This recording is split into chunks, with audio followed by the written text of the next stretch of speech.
Hello and welcome back to our Brighter Minds YouTube channel. So in today's episode, I will talk about a business which is a more or less recession proof. So basically, as we all know कि India जो है एक brightest spot है in the slowing world economy और हम सभी जानते हैं कि अराउंड 6% का ग्रोथ एक्सपेक्टेड है इन FY24। सो हम एक ऐसी कंपनी के बारे में बात करेंगे जिसका ग्लोबल रिसेशन से बहुत ज़्यादा इम्पैक्ट नहीं आना है एंड मोर और लेस ये डोमेस्टिक फोकस्ड कंपनी है। तो आज जो हम जिस कंपनी की बात कर रहे हैं वो गति है, गति लिमिटेड।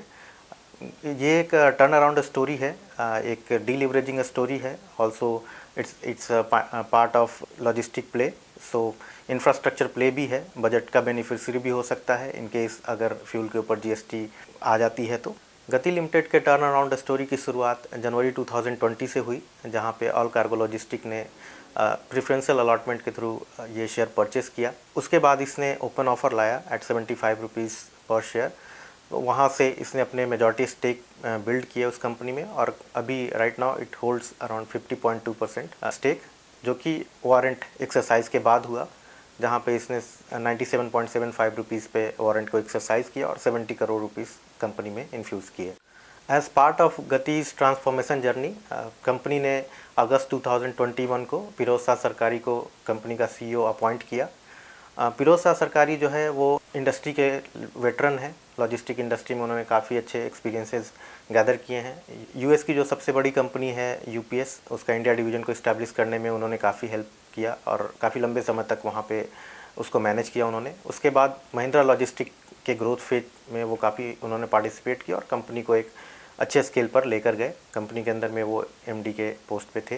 फिरोज शाह सरकारी ने कंपनी के ट्रांसफॉर्मेशन के लिए कंपनी को एसेट लाइट बिजनेस बनाने वाली स्ट्रैटेजी यूज़ की, कई नॉन कोर एसेट्स को सेल किया एंड कंपनी का फोकस रहा कि वो हब के ट्रांसफॉर्मेशन में काफ़ी बड़ा रोल प्ले करें, बिकॉज हब्स जो हैं वो टर्न अराउंड टाइम को कम करते हैं और बिज़नेस की एफिशिएंसी को बढ़ाते हैं। उस पर उनका काफ़ी फोकस रहा। डेट रिडक्शन को काफ़ी फोकस रहा। कंपनी काफ़ी ट्रांसफॉर्मेटिव फेज में है in terms of digital transformation.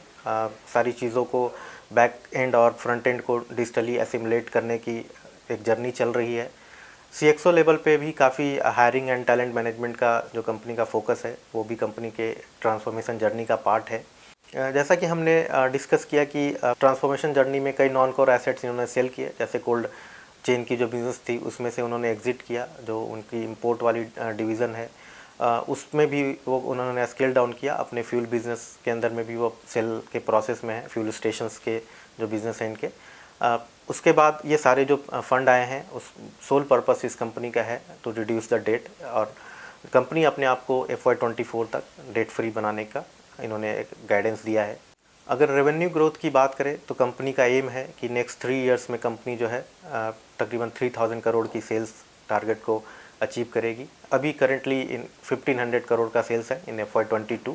आगे चल के कंपनी के प्लान्स हैं कि इनका जो सब्सिडरी है गति KWE, उसके अंदर में जो KWE इनका JV पार्टनर है उसके 30% स्टेक को परचेस करना भी एक एजेंडा में है और उसके ऊपर भी कंपनी की डिस्कशन चल रही है। तो काफ़ी सारी एक्टिविटीज़ कंपनी के अंदर में चल रही है जो कंपनी को एक बहुत बेहतर टर्न अराउंड स्टोरी बनाती है। कंपनी के बिज़नेस की बात करें या फिर कंपनी के बिज़नेस मॉडल की बात करें तो हब एंड स्पोक मॉडल पे कंपनी की जो एक्सप्रेस बिज़नेस है वो फोकस करती है। एंड कंपनी का जो पर्पस है वो ये है कि they want to become the largest player in express business.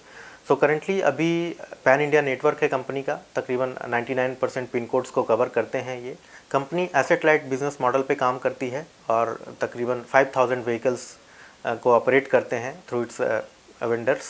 Company के की बिजनेस वर्टिकल में express distribution, air freights, e-commerce, last mile delivery and customise B2C solutions हैं।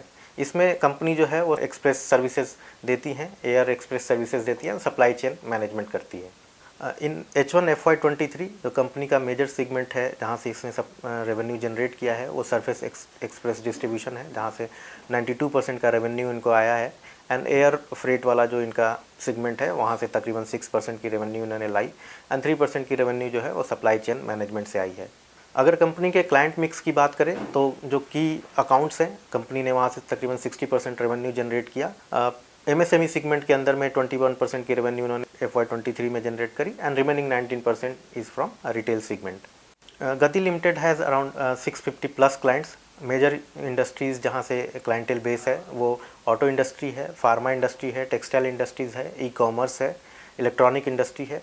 तकरीबन आउट ऑफ 10 8 जो टॉप प्लेयर्स हैं इंडस्ट्री के कंपनी के clients हैं। मार्केट क्लाइंट्स के लिस्ट में अगर देखें तो कंपनी के जो क्लाइंट हैं वो टीवीएस मोटर्स हैं, Honda, Maruti Suzuki, 3M, Samsung जैसी कंपनियां हैं। अगर क्लाइंट कंसंट्रेशन के पॉइंट ऑफ व्यू से देखें तो टॉप 10 क्लाइंट्स जो हैं वो तकरीबन 17% रेवेन्यू कंपनी का कंट्रीब्यूट करते हैं। कंपनी के ग्रोथ कैटलिस्ट में इंडस्ट्री का टेलविंड और कंपनी का खुद का हब ट्रांसफॉर्मेशन जो है वो एक बड़ा रोल प्ले करेगा आने वाले टाइम के अंदर में। अगर हम देखें तो कंपनी ने अब सुपर हब्स खोले इन दिसंबर 21 इन दिल्ली, एंड दो रिसेंटली इन्होंने सुपर हब्स स्टार्ट किए इन नागपुर एंड इन गुवाहाटी। तो इससे कंपनी का जो टर्न अराउंड टाइम है वो काफ़ी सेव होता है, ऑपरेशनल एफिशिएंसी काफ़ी आती है वहाँ पे। काफ़ी बड़ा स्पेस इन्होंने लिया, लोडिंग अनलोडिंग सारी उस हब्स के अंदर में होती है। तकरीबन 20-25% की एफिशिएंसी जनरेट करने का कंपनी का अपना एक एस्टिमेशन है। आने वाले टाइम में Q4 FY23 जो है वहाँ पे इन्होंने टारगेट किया है कि 2 न्यू सुपर हब्स खुलेंगे इन बेंगलुरु एंड इन मुंबई।